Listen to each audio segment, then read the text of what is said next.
Welcome to This Explainer. Today, we're unpacking a true historical thriller. We're going to cover over 1,000 years of Roman history, starting all the way back from its muddy mythological roots, right through to its absolute peak, and finally, its ultimate systemic rot. It is a massive, fascinating story, and we're going to look at exactly how an ancient superpower was built from nothing, and then how it completely tore itself apart. It really is the ultimate historical question, isn't it? How does a tiny, totally disorganized settlement somehow become the most unstoppable military machine on Earth? Well, to understand Rome, we actually have to start by looking at its DNA, which was incredibly chaotic and violent. Because long before you get to the stunning marble columns and perfectly paved roads, Rome started with a literal myth involving a wolf and two teenage demigods. So the legend goes that back in 771 BC, a princess named Sylvia miraculously gave birth to twin boys, Romulus and Remus. Now the myth literally claims the father was Mars, the god of war. Naturally, her uncle, the corrupt king Amulius, panics. He wants to secure his throne, so he orders the baby's thrown right into the river. But they wash ashore and are saved, and actually nursed by a female wolf in the woods. They grow up into these incredibly strong young men, march right back, overthrow their uncle, and decide they're going to build a brand new city of their own. But here's where it gets crazy. The founding of this great city instantly devolves into a bitter, petty sibling argument over which hill is the best spot to build on. They decide to solve it by counting birds. Remus says he saw 6. Romulus claims he saw 12. Remus calls him a cheat, but Romulus just starts building a tiny wall anyway. When Remus mocks him and jumps over it, Romulus kills him right on the spot. So the greatest empire in history is quite literally founded on a sibling rivalry and fratricide over a tiny wall. The reality of early Rome was incredibly gritty. Romulus is now king, sure, but his brand new city is essentially just a camp for outcasts. To get people to move there, he turns it into an asylum city. He's bringing in runaway slaves, debt dodgers, and criminals. But he quickly runs into a massive problem. They have almost 0 women. To fix this, Romulus throws a huge festival, invites the neighboring Sabine tribe, and right in the middle of the party, the Romans violently kidnapped the Sabine woman. This incredibly dark 8th century BC event sparked Rome's very first war. That chaotic, violent culture bled straight into their early government. Rome actually cycled through a total of 7 different kings. But that 7th king was so sinister, so unbelievably cruel, that the people actually rose up and expelled him. And that specific trauma fundamentally changed the Roman psyche. They vowed they would never, ever be ruled by a single monarch again. And just like that, the Roman Republic is born. Instead of 1 king for life, they set up 2 elected consuls. They switched them out every single year and gave them the power to veto each other. They really thought they had perfectly balanced the scales of power. But the Republic soon faced a defining, completely devastating trauma.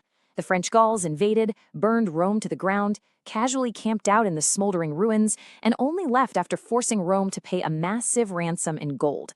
This right here is Rome's ultimate villain origin story. It completely flipped a switch in their collective minds. They decided never again. They adopted this ultra-militaristic mindset where they genuinely believed they had to conquer absolutely everything around them before they could ever be humiliated like that again. And this total obsession with expansion meant they inevitably crashed right into their powerful neighbors to the south, Carthage. This kicks off the legendary Punic Wars. Carthage's top general, Hannibal, didn't just fight the Romans. He marched 50,000 troops and an unbelievable 37 elephants straight over the Alps. Just picture how visually terrifying that must have been for an ancient army. He absolutely wrecked Rome in their own backyard for years. But despite Hannibal making them sweat like never before, Rome's resilience was actually terrifying. First, realizing they had no navy, they literally just stole a shipwrecked Carthaginian boat, reverse-engineered the design, and built a massive fleet. Second, they simply refused to surrender, surviving Hannibal's impossible Alpine invasion. And finally, when the Third War rolled around, Rome didn't just defeat Carthage, they completely deleted the entire city from the timeline. They leveled it to the ground and enslaved the survivors, guaranteeing their rival could never, ever fight back. With Carthage totally out of the picture, Rome got seriously addicted to conquest. I mean, the numbers here are just staggering. This militaristic machine expanded so fast and so aggressively that they ended up conquering a massive 10% of the entire human population and enslaved another 2%. They were toppling entire civilizations, almost as if they were still trying to overcompensate for that centuries-old psychological wound from the Gauls. Enter the final boss of this Republic era, Julius Caesar. He systematically dismantled Gaul, flirted with invading Germany, and even tested the waters over in Britain. But when the Senate back home grew absolutely terrified of his rising power and ordered him to return without his army, he just flat out refused. He marched his veteran legions straight into the capital, crushed his rivals, and made himself dictator. To be fair, he wasn't just a brutal tyrant. He fixed their chaotic calendar to 365 days, literally naming July after himself. He lowered taxes, and he regulated the grain supply so the poorest citizens wouldn't starve. But here was the major problem. Caesar started collecting top political offices like they were trading cards. He was acting entirely too much like a king. And remember that 500-year deep-seated paranoia the Senate had about kings? Well, it finally boiled over. In a desperate, bloody attempt to save their precious republic, a group of senators assassinated Caesar right in the middle of a meeting, stabbing him 23 times. They really thought they were heroes. But that murder backfired spectacularly. The senators thought they were liberators, but they totally miscalculated. The Roman people actually loved Caesar. His death kicked off a massive, chaotic power struggle. Caesar's right-hand man, Mark Antony, got entangled with Cleopatra and completely lost the faith of the Roman public. That opened the door for Caesar's 18-year-old adopted grandnephew, Octavius, to step up. He defeated Antony, seized total, undisputed control, declared himself first citizen, and in 27 BC took the name Augustus. Just like that, the Republic was dead and the Roman Empire was officially born. So the really crucial question here is, how on earth did Augustus keep this brand new empire from instantly collapsing? Well, he was an absolute master of pragmatism. He recognized exactly why the Republic fell. The soldiers were loyal to their rich individual generals, not to Rome itself. So he completely rewired the system. He created a professional, standing army with strict 20-year terms. He guaranteed that the state would pay them directly and provide their retirement land. He expertly separated massive provincial wealth from military commands. And most importantly, he hit the brakes on endless expansion to actually focus on defending the borders they already had. But securing those borders was a brutal, bloody reality, particularly up in Germania. This is where we meet Arminius. He was a local Germanic leader who had actually served in the Roman army, so he knew their tactics inside and out. And he saw right through Rome's grand promises of civilization.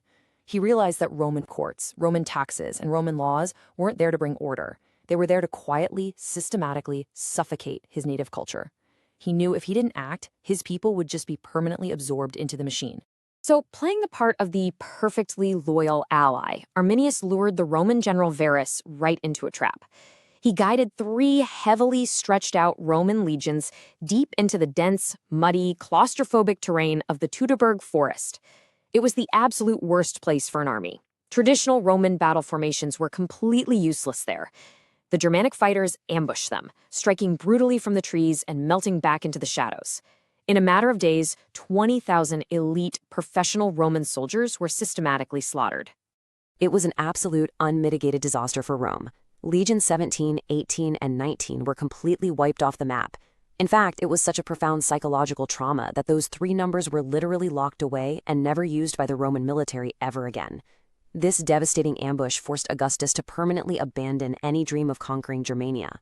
The border was firmly set at the Rhine River. The centuries-long era of limitless Roman expansion was officially over.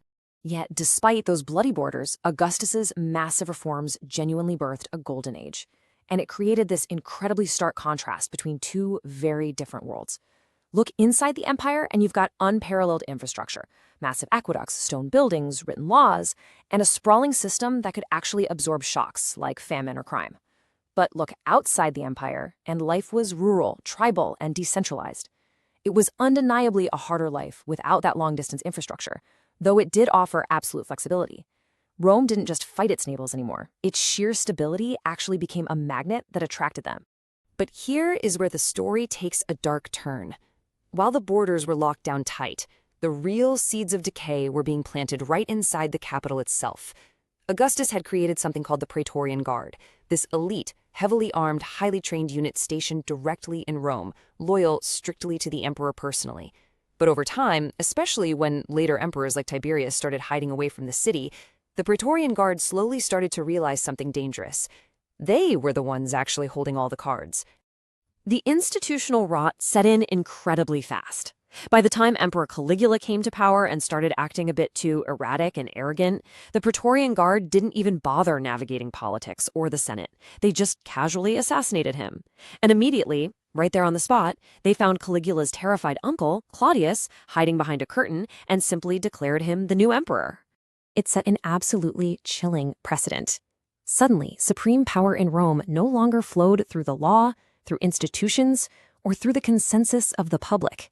It flowed directly from the drawn swords of the emperor's own bodyguards.